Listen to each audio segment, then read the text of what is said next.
নামাজে সূরার তারতিব রক্ষা করা মুস্তাহাব। অর্থাৎ সহজ করে বুঝাই, আপনি যদি প্রথম রাকাতে সূরা কাউসার পড়েন তাহলে দ্বিতীয় রাকাতে পরের সূরাগুলো পড়া মুস্তাহাব। অর্থাৎ আপনি সূরা কাফিরুন, সূরা নাসর, সূরা লাহাব এগুলোর থেকে কোনো সূরা পড়া মুস্তাহাব, অর্থাৎ তারতিব রক্ষা করা মুস্তাহাব।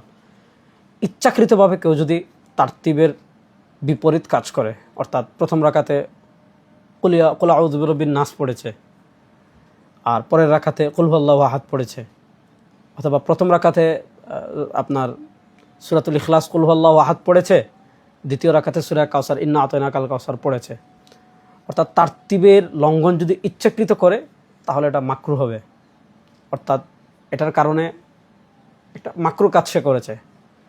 আর যদি অনিচ্ছাকৃত হয়ে যায় তাহলে নামাজ মাকরুহ হবে না।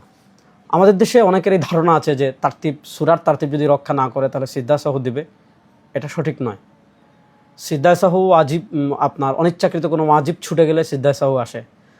সূরার তারতিব রক্ষা করা সুন্নাহ, কেউ ইচ্ছাকৃতভাবে করলে মাকরুহ হবে। তারপর সিজদা সাহু কোনো অবস্থাতেই ওয়াজিব হবে না।